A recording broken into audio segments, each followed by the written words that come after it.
अपनी आंखें मूंदिए श्री राम और अपने अंतर्मन में झांक कर इस दुख, इस अंधकार के उस पार देखने का प्रयास कीजिए।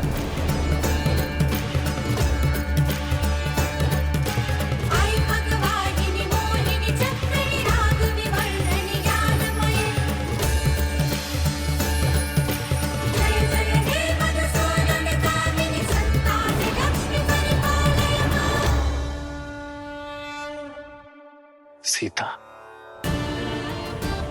देवी लक्ष्मी। हाँ श्री राम,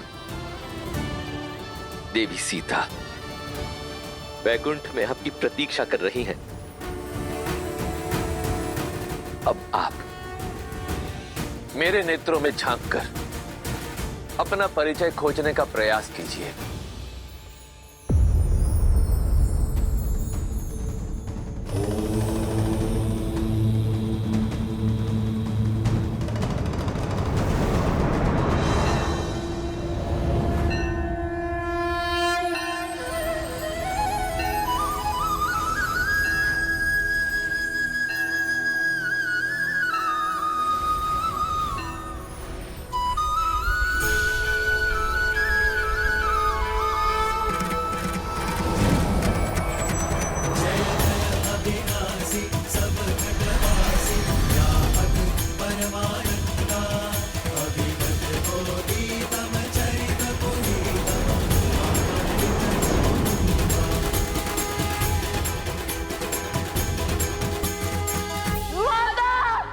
बस पुत्र, शांत हो जाओ, मैं हूं ना।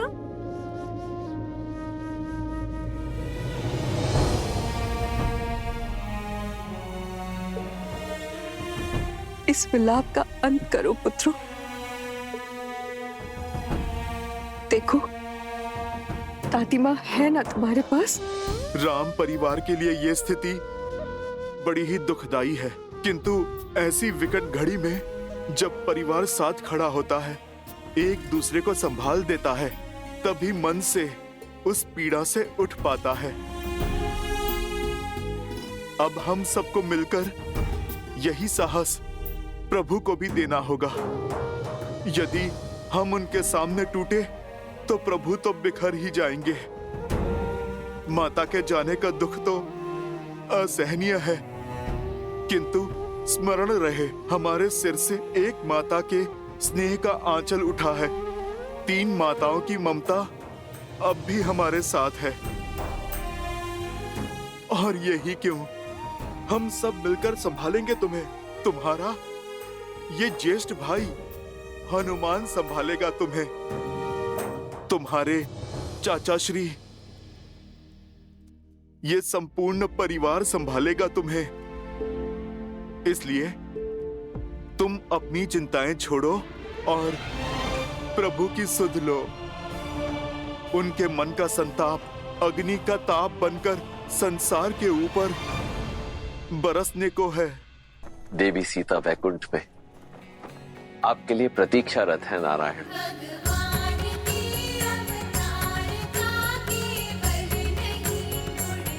नारायण,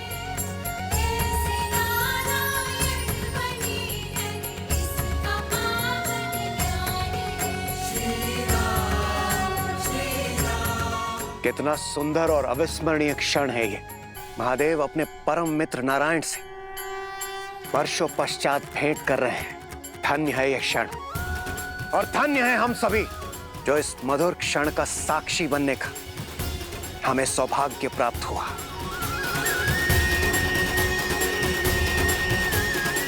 हर हर महादेव, जय श्री राम, जय श्री राम। श्री राम अवतार में आपके जीवन का एक बड़ा उद्देश्य अभी शेष है श्री राम। आप राम राज्य की स्थापना करना चाहते थे। ये उद्देश्य तो आपने पूर्ण कर लिया, परंतु अब बड़ा प्रश्न ये है कि इस राम राज्य की परंपरा को आगे कौन लेकर जाएगा, कौन इसे बढ़ाएगा। ये कार्य आपके वंशज, आपके उत्तराधिकारी करेंगे, और इसके लिए उन्हें आपके मार्गदर्शन की आवश्यकता होगी।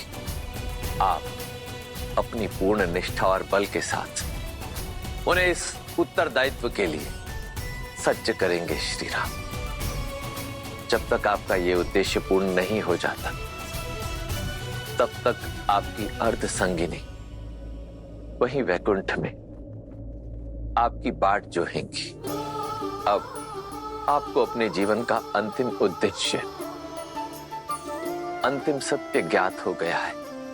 अब आप अपने पूर्ण बल और निष्ठा के साथ अपने इस दायित्व का वहन कीजिए और निश्चित कीजिए कि आप और देवी सीता शीघ्रातिशीघ्र वैकुंठ में पुनः मिले। महादेव, ब्रह्मदेव, आप दोनों ने आज मुझे बहुत बड़ी भूल करने से रोका है। मुझे उचित मार्ग दिखाकर, मुझे अपना सत्य बताकर, मुझे अपने कर्तव्य का आभास करवाया है, और इसलिए मैं आप दोनों का आभारी हूं। परंतु मैं इस स्मृति के साथ नहीं रहना चाहता। इसे मैं अपने अंतर मन की अनंत गहराई तक सीमित करना चाहता हूं। नियति द्वारा निर्धारित उस क्षण की प्रतीक्षा करना चाहता हूं जहां सिया राम का मिलन शेष है, और तब तक मैं उसी छाव की प्रतीक्षा में अपने सभी उत्तरदायित्व को निभाना चाहता हूं। श्री राम श्री राम श्री राम श्री राम, आदर्श और मर्यादा की है ये कथा महापावनम।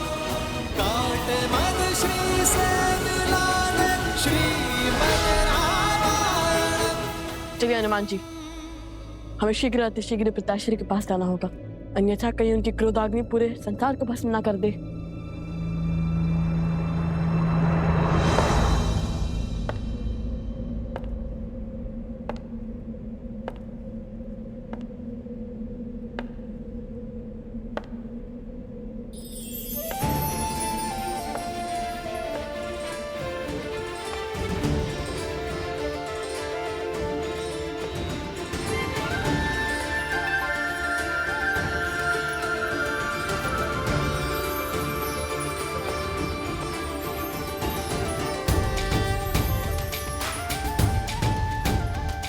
प्रभु, रामचंद्र कृपालु भजु मन हरण भव भय दारुणम। नव कंज लोचन कंज मुख कर कंज पद कंजारुणम। कंदर्प अगणित अमित छवि नव नील नीरज सुंदरम। पटपीत सुचि नामि जनक सुतावरम। श्री राम राजा राम, श्री राम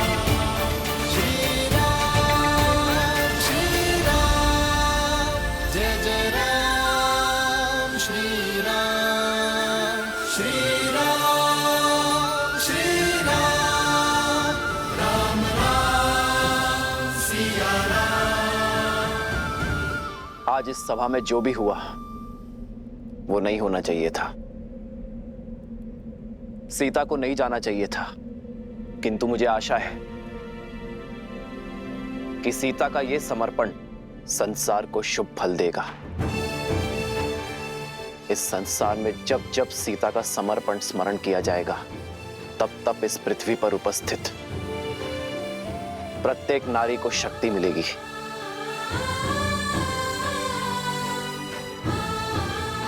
सीता के इस बलिदान को सृष्टि आत्मदाह से नहीं, आत्मसम्मान से जोड़ेगी। स्त्री शक्ति का उदाहरण मानेगी। एक नारी को समाज में सर्वोच्च स्थान दिलाने की पहल के रूप में देखेगी। और मुझे प्रसन्नता है इस बात की कि रघुकुल की जिस परंपरा को आज तक ये वंश निभाता आया है, सीता ने उस परंपरा को कलंकित नहीं होने दिया। सीता और उसके साहस का जितना बखान किया जाए उतना कम है। सीता के आगे तो ये राम भी कुछ नहीं। इसलिए आज मैं ये घोषणा करता हूं कि संसार में जब जब राम का नाम लिया जाएगा तो उससे पूर्व सीता का नाम जोड़ा जाएगा। मेरे नाम से पहले मेरी सिया का नाम आएगा। मैं सियावर के रूप में पहचाने और पुकारे जाने पर अधिक गर्व और आनंद की अनुभूति करूंगा। सियावर रामचंद्र की, सियावर रामचंद्र की, सियावर रामचंद्र की, सियावर रामचंद्र की जय, सियावर रामचंद्र की जय। एक राजा होने का धर्म तो मैंने निभा दिया, एक पुत्र का धर्म भी संपूर्ण किया, एक पति का धर्म भी पूरा हुआ। किंतु अब समय आ गया है कि मैं सभी बंधन तोड़ पिता धर्म को निभाऊं, अपने पुत्रों का पालन पोषण करूं, रघुकुल के वंशज को आने वाले कल के लिए सज्ज करूं। होई सोई जो राम रचि राखा,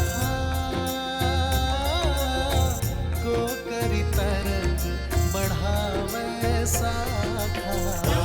सिया राम जय जय राम। अब जब नर रूपी नारायण अपना सत्य जान चुके हैं, तो क्या इसका प्रभाव उनके निर्णयों और उनके जीवन यापन पर नहीं पड़ेगा? अपने बल का भान होने के पश्चात जो अहंकार की भावना से ग्रसित हो जाए वो नर होता है देवी, नारायण नहीं। मैं मानता हूं कि अपने मानव स्वरूप में अपनी शक्तियों का भान होने के पश्चात, इस सत्य का ज्ञान होने के पश्चात एक साधारण मनुष्य के रूप में जीवन यापन करना श्री राम के लिए अत्यधिक कठिन होगा। परंतु समझ लीजिए, यही है मेरे श्री राम की अग्नि परीक्षा, क्योंकि अब तो दायित्वों में उद्देश्य का रंग भी घुल गया है। संसार में नारायण से बड़ी कोई शक्ति नहीं देवी, और मर्यादा पुरुषोत्तम श्री राम से बड़ा किसी का उत्तरदायित्व भी नहीं। इसलिए मुझे पूर्ण विश्वास है देवी कि श्री राम अपने उत्तरदायित्वों का वहन उसी दक्षता से करेंगे जिस दक्षता से वो करते आए हैं। श्री राम श्री राम श्री राम श्री राम। महाराज,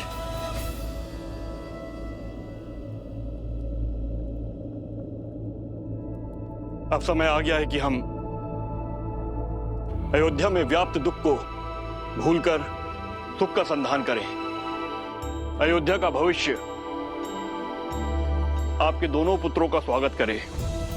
स्वीकार समावेश यज्ञ द्वारा इन्हें स्वीकार करे, जिसके लिए शुक्ल पक्ष की पूर्णिमा उत्तम तिथि है।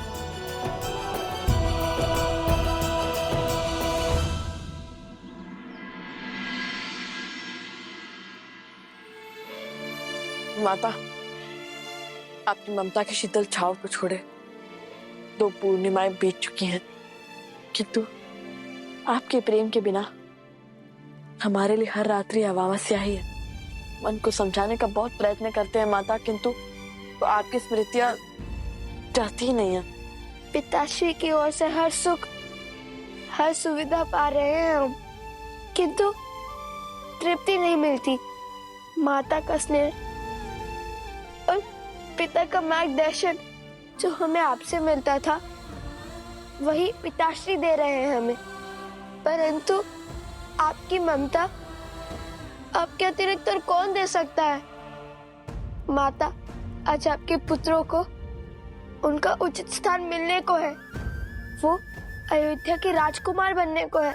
हमारे समावेश यज्ञ के लिए पूरी अयोध्या उत्साहित है, किंतु आपके बिना हम ये यज्ञ कैसे कर सकते हैं?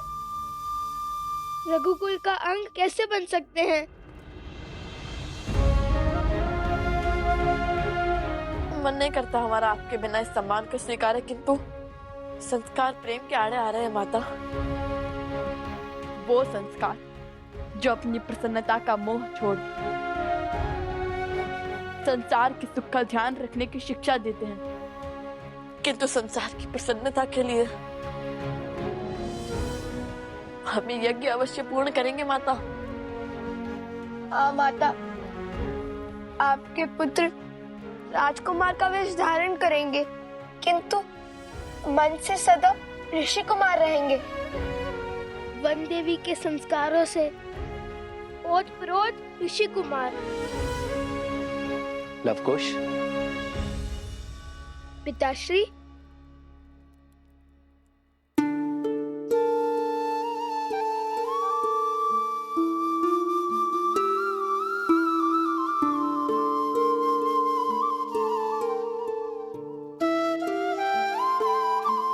किसने कहा कि तुम्हारी माता इस उत्सव में भाग नहीं लेगी? किसने कहा कि तुम्हारी माता तुम्हारी प्रसन्नता में उपस्थित नहीं होगी? जब अश्वमेध यज्ञ पूर्ण करना आवश्यक हो गया था, तब स्वयं ब्रह्मदेव ने सीता की इस मूर्ति में प्राण डाले थे। ब्रह्मदेव की ही कृपा से सीता की इस मूर्ति ने मंत्रोच्चारण किए थे। जब ब्रह्मदेव अश्वमेध यज्ञ के लिए ऐसा कर सकते हैं, तो तुम्हारे इस समावेश यज्ञ से मुख कैसे मोड़ सकती है तुम्हारी माता? मन के नेत्रों से देखो पुत्र, तुम्हारी माता तुम्हें अवश्य दिखेगी।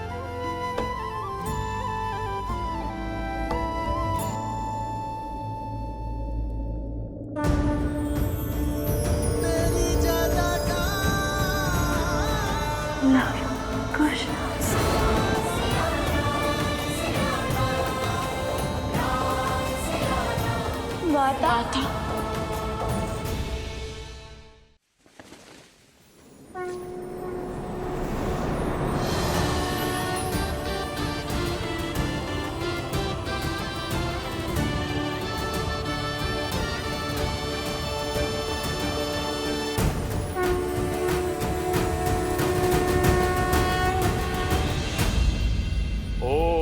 संस्कार स्वीकार समावेश यज्ञो परम पवित्रम प्रजापते सहजम पुरुस्तात् आयुष्यमग्रम प्रतिमुंच शुभ्रम स्वीकार समावेशाय बलमस्तु तेजाः।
मैं ऋषि वशिष्ठ कुमार लव और कुश को इक्ष्वाकु कुल में समाहित करता हूं।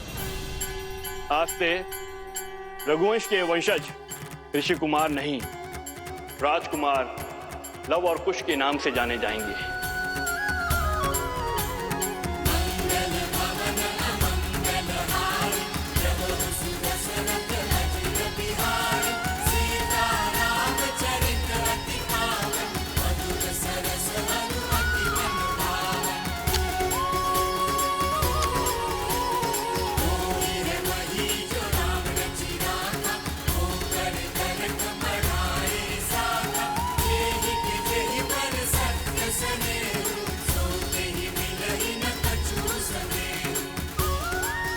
हमें आशीर्वाद दे माता। हमें आशीर्वाद दे माता।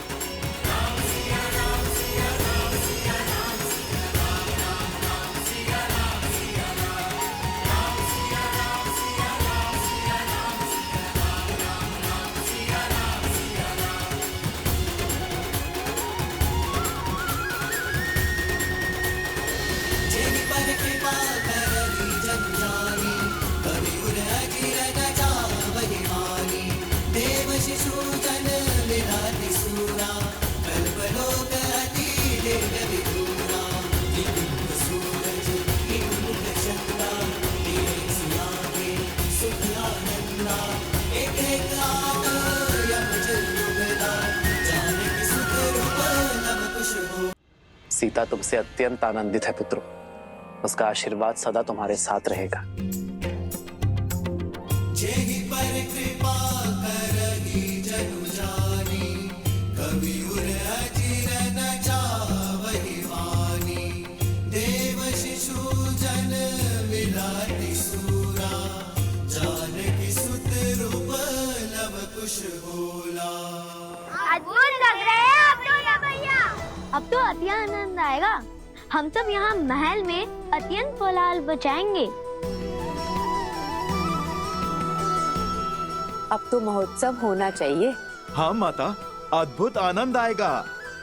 आप चलिए, हम सज्जा करते हैं। नहीं हनुमान, लवकुश, तुमने अपने गुरु से उचित शिक्षा पाई, अपनी माता से सर्वोच्च संस्कार पाए, किंतु रघुकुल की परंपरा को निभाने के लिए यह पर्याप्त नहीं है। तुम दोनों सभी भाइयों से ज्येष्ठ हो और इसी कारण तुम्हें स्वयं को इस प्रकार सज्ज करना है कि अपने भाइयों के साथ मिलकर तुम केवल अयोध्या ही नहीं बल्कि रघुकुल की परंपरा को और महान बना सको, इस कुल को और आगे लेकर जा सको। और यह शिक्षा तुम्हें मुझसे नहीं स्वयं से पाओगे, अपने कर्मों से, अपने प्रयासों से उसे सहेजोगे। और ये शिक्षा प्राप्त करने के 3 मार्ग हैं, जिसमें से एक तुम्हें चुनना होगा। पहला मार्ग है गुरुकुल, जहां गुरु के सानिध्य में तुम शिक्षा और संस्कार पाओगे। दूसरा है अयोध्या, यहां तुम अपनी शिक्षा पूर्ण करो, प्रशासन का अनुभव लो। सर्वप्रथम प्रजा को जानना, उनकी पीड़ा, उनकी समस्याओं को समझना आवश्यक है। और इसलिए तीसरा मार्ग है कि तुम सभी समस्त आर्यवर्त का भ्रमण कर अपने अपने अनुभवों से शिक्षा प्राप्त करो। हम गुरुकुल जाएंगे प्रभु। वहाँ गुरुओं से शिक्षा पाकर प्रजा की सहायता करने के योग्य बनेंगे। हाँ महाराज, गुरुकुल से हमें अपने कर्तव्यों को समझना और उन्हें पूर्ण निष्ठा से संपूर्ण करने का अवसर मिलेगा। अंगद, चंद्रकेतु, तुम्हारा निर्णय उचित है। मेरी कामना है कि तुम्हारा मार्ग सफल हो। यह यात्रा तुम्हारे जीवन की सबसे महत्वपूर्ण मोड़ सिद्ध होगी। और हम अयोध्या में रहेंगे महाराज, और आपके सानिध्य में प्रशासनिक शिक्षा लेंगे, जगत कल्याण करने का मार्ग सीखेंगे। उचित कहा, अयोध्या के आपके समीप रहे तो जीवन का हर गुण सीख जाएंगे हम। अति उत्तम सुताक्ष, तुम्हें और सुभाव को यह अनुमति है। और लवकुश, तुम दोनों का क्या चयन है? हम आर्यवर्त वर्ष का भ्रमण करेंगे। आर्यवर्त की भिन्न भिन्न भाषाएं, बोलियां, वस्त्र देखेंगे। प्रजा की बाधाएं, चिंताएं और देख विविधताएं समझते हुए हमने ये निर्णय लिया है। आपने स्वयं आर्यव्रत को अपने भ्रमण से जाना था, इसलिए हम भी आपका अनुसरण करेंगे। और यात्रा तो शिक्षा और अनुभव पाने का एक सबसे उत्तम मार्ग है। साधु लवकुश, तो ये निश्चित रहा, तुम दोनों कल ही आर्यवर्त के भ्रमण पर निकलोगे और समस्त आर्यवर्त की परिक्रमा करके ही अयोध्या लौटोगे। पर पुत्र, अभी अभी तो लवकुश का समावेशन पूर्ण हुआ है। अभी अभी तो। क्षमा चाहता हूँ माता, किंतु अयोध्या के पास इतना समय नहीं है। हाँ, किंतु राम। पिताश्री उचित कह रहे हैं। हमें शीघ्र ही कार्यभार संभालना चाहिए। बुद्धि और संस्कार के धनी है मेरे सीता के पुत्र। हनुमान, तुम भी लवकुश के साथ ही जाओगे। ये यात्रा बहुत बड़ी है और उन्हें। प्रभु, यहाँ आपकी सेवा। उसकी चिंता मत करो हनुमान। हनुमान राम से दूर कहाँ, जब भी आवश्यकता होगी मैं तुम्हें पुकार लूंगा। भरत जी भैया। तुम सभी बालकों के साथ कैकेयी की ओर प्रस्थान करो। माता कैकेयी को मेरा प्रणाम देना और मार्ग में मधुरापुरी से शत्रुघ्न की कुशल क्षेम लेते हुए ही आगे बढ़ना।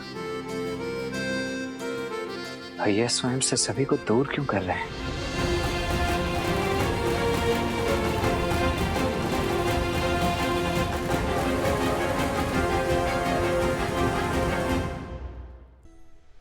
ये क्या महादेव, श्री राम सबको स्वयं से दूर क्यों भेज रहे हैं? हनुमान, शत्रुघ्न, भरत सबको अयोध्या से बाहर जाने का आदेश क्यों दे रहे हैं? मेरे शब्दों को स्मरण कीजिए देवी। श्री राम को उस सत्य का ज्ञान हो चुका है जिसके विषय में अन्य कोई नहीं जानता। उनके उत्तरदायित्व बहुत अधिक बढ़ चुके हैं। उन्होंने सबको अयोध्या से जाने का आदेश क्यों दिया है, इसका कारण भी आपको शीघ्र ही ज्ञात हो जाएगा।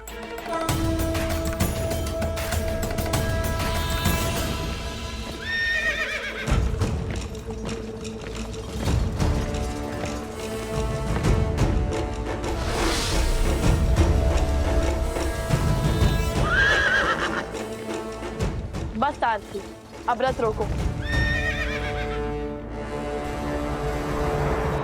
यहाँ से श्री राम के राज्य की सीमा समाप्त होती है, इसलिए आप रथ लेकर लौट जाइए। क्यों भला? आप दोनों तो रघुवंश का कल हैं। पगों पर नहीं, रथ पर चल के जाएंगे। आप आगे प्रस्थान कीजिए हनुमान जी, हम आते हैं।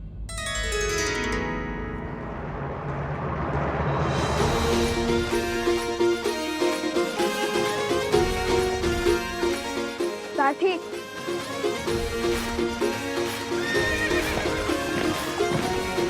क्या सोच रहे हैं आप दोनों? और ये क्या है? तनिक पग तो बढ़ाइए, हम आते हैं।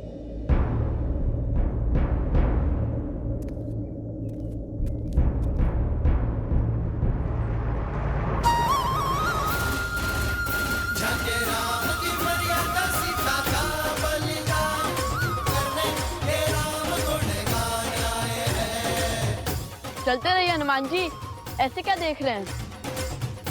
समझा हनुमान जी, हमने राजकुमारों का आवरण क्यों त्यागा?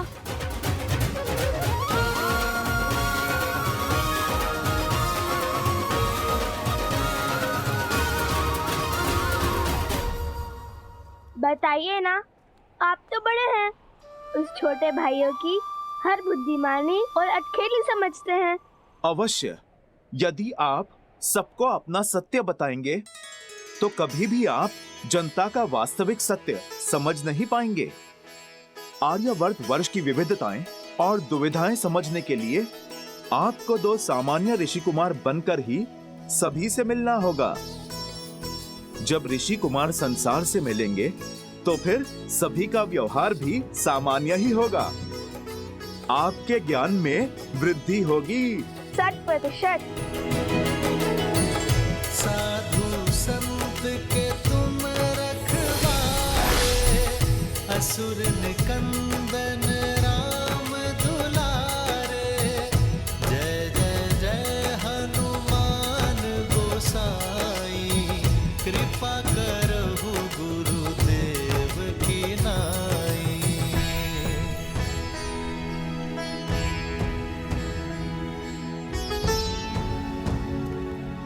भैया, गला सूख रहा है, पग उत्तर दे रहे हैं, जल चाहिए जल, अब चला नहीं जा रहा।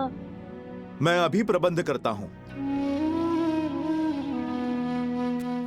हनुमान जी, हनुमान जी, हनुमान जी, हम जानते हैं कि यदि आप चाहें तो साक्षात गंगा नदी को यहाँ लाने का सामर्थ्य रखते हैं, किंतु पिताश्री ने आपको हमारी सेवा के लिए नहीं, हमें संबल देने के लिए यहाँ भेजा है। ये हमारी यात्रा है और इसमें आए हर समस्या को हम दूर करेंगे, और यदि आप सहायता कर देंगे तो हम कैसे सीखेंगे?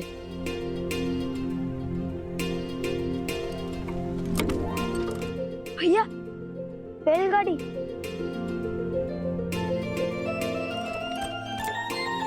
इनके पास जल अवश्य होगा। चलो कुश।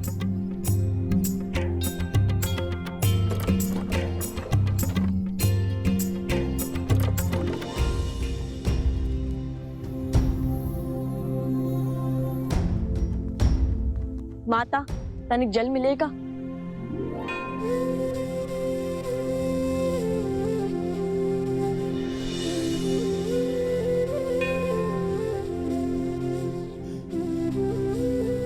धन्यवाद।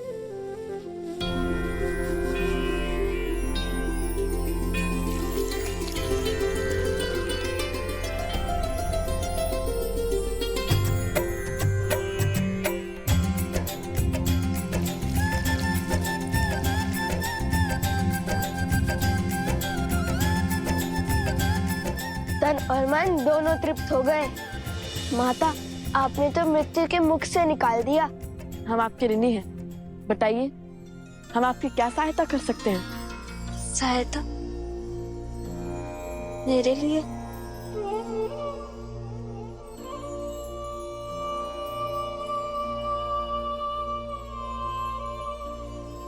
माना कि हम साधारण ऋषि कुमार हैं, किंतु अपने वचन के पक्के हैं।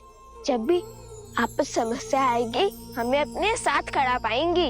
ये हमारा वचन है आपके, हम अपना वचन अवश्य निभाएंगे।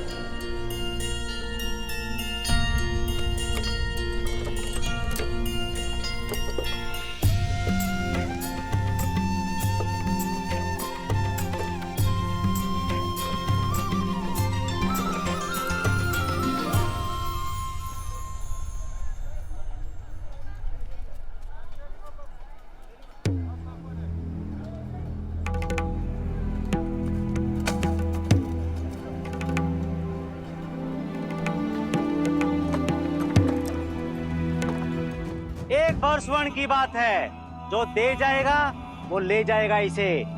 सोचिए, एक भर स्वर्ण के बदले में क्या क्या मिल रहा है। आइए बताइए, कौन क्रय करना चाहता है इसे? ये क्या हो रहा है? संभल कर, हम अयोध्या में नहीं हैं।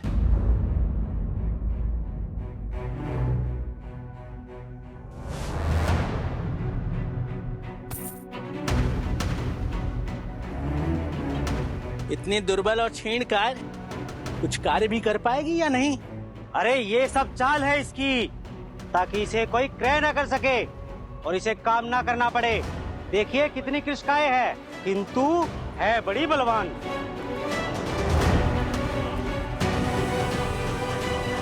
ये क्या क्रूरता है? एक स्त्री पर हाथ उठाते हुए लज्जा नहीं आती तुम्हें? कहीं विदेश से आए हो? यहाँ कोई क्रूरता या नीति नहीं हो रही है। नियम है इस राज्य का। इसने हमसे ऋण लिया था, अब ऋण नहीं चुकाया तो दंड तो मिलेगा ना। और जब ये अपने पति का दुख सहन नहीं कर पाई तो इसने स्वयं अपने आप को बेचने का निर्णय लिया। अब कोई और इसे क्रय कर मुझे पुनः बेचे, इससे तो उत्तम है ना मैं स्वयं ही इसे एक भर स्वर्ण में क्रय कर लूं। और इसमें तुम्हें क्या समस्या है?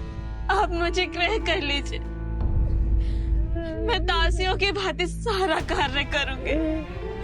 बस मेरे पुत्र को मेरे साथ लेके चलिए। बहुत नन्हा सा बालक है, बिना माता के कैसे रहेगा? नहीं नहीं, ये साथ आया तो तुम्हारा ध्यान कार्य पर नहीं, सिर्फ इस पर रहेगा। मैं केवल तुम्हें ही ले जाऊंगा। माता, एक क्षण रुकिए, एक समाधान है हमारे पास, जिससे आपका ऋण भी चुक जाएगा और इन देवी की समस्या भी हल हो जाएगी। तुम क्या हल दोगे? तुम क्या क्रय करोगे इसे? स्त्री का क्रय करना होता तो विरोध नहीं करते आपका। आपको दास का ही कार्य करवाना है ना, तो हम सज्ज हैं, ले चलो हमें। बस इस बालक को उसकी माता से पृथक मत करो।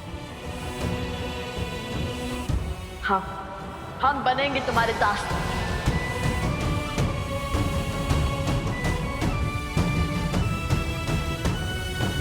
हम स्वस्थ बालक हैं, वन में श्रम करने का अभ्यास है हमें, इनसे अधिक कार्य कर पाएंगे। इन्होंने तो हमें जल पिलाया था जब हमें अत्यंत आवश्यकता थी। हमने इन्हें वचन दिया था कि हम इनका ऋण चुकाएंगे, और अब हमें वो अवसर मिला है तो हम उसे जाने नहीं दे सकते। अयोध्या के राजकुमार एक वचन के लिए किसी के दास? ऋषि कुमारों का कार्य है भिक्षा मांगना है, किसी की दासता स्वीकारना नहीं। कदाचित आप वचन का महत्व नहीं जानते भद्र। आर्यवर्त के सबसे बलशाली और प्रसिद्ध राज्य कौशल के राजा हरिश्चंद्र ने भी अपना वचन निभाने के लिए स्वयं को बेच दिया था। दासता स्वीकारी थी उन्होंने भी। हम उनके ही अनुयायी हैं। हाँ, जय राजा हरिश्चंद्र। राजा हरिश्चंद्र की, राजा हरिश्चंद्र की, राजा हरिश्चंद्र की, राजा हरिश्चंद्र की,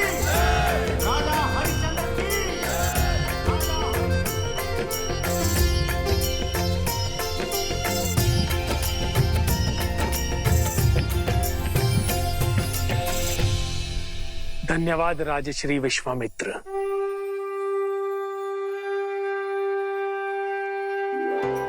आपने आज राजसूय यज्ञ करवा के अयोध्या पर बहुत बड़ा उपकार किया है।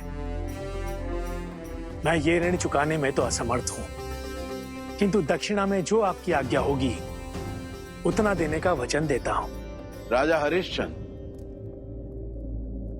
इस राजसूय यज्ञ के बदले मैं आपसे आपका सब कुछ मांगता हूं।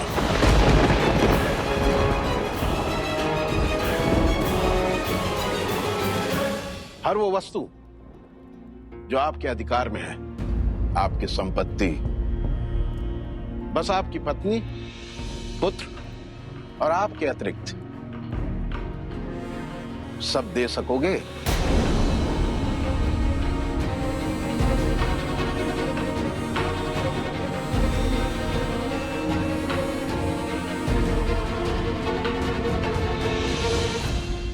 सूर्यवंश की संतान अपने वचन से फिर नहीं सकती ऋषिवर। मैं हरिश्चंद्र सूर्य के तेज को साक्षी मानकर अपनी पत्नी शैव्या और पुत्र रोहिताश्व के अतिरिक्त अपनी संपूर्ण संपत्ति, राज्य, अधिकार इसी क्षण आपको सौंपता हूं।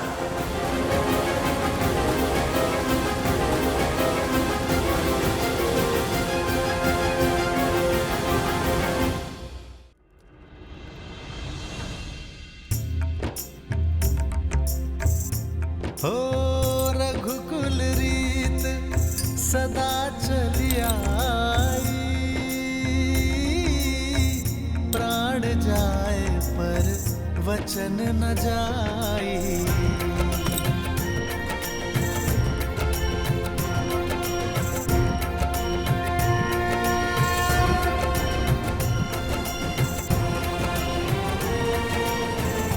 राजा हरिश्चंद्र का सब कुछ लेने के बाद भी ऋषिवर ने उनसे कुछ और मांगा। कुछ और भी है जो मुझे चाहिए राजन।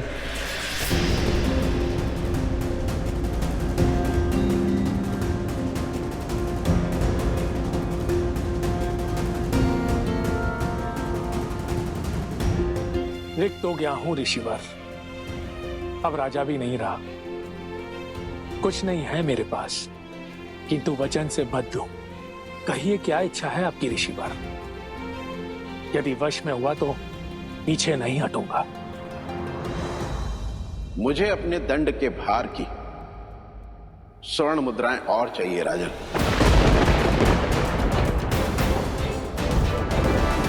इस समय तो मेरे पास कुछ नहीं है ऋषिवर, मुझे 1 माह का समय दीजिए, मैं प्रबंध करने का प्रयास करूंगा।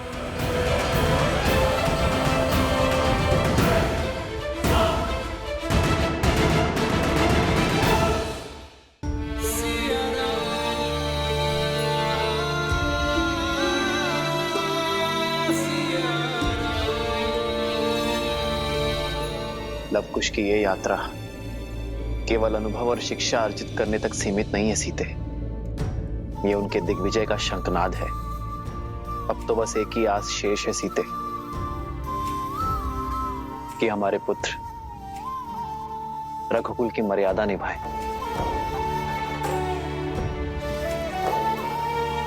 हमारे पूर्वजों की परंपरा का अनुसरण कर पाए, बीते हुए कल का सम्मान कर आने वाले कल की दृढ़ नींव रख पाए।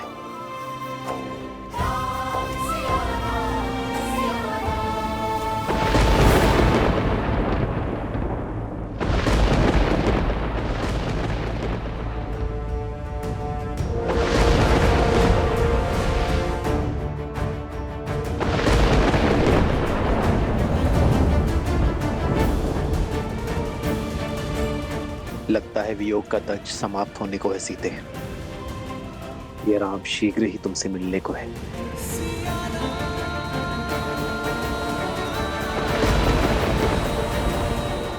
अब तो शीघ्र ही लवकुश लौट आए बस।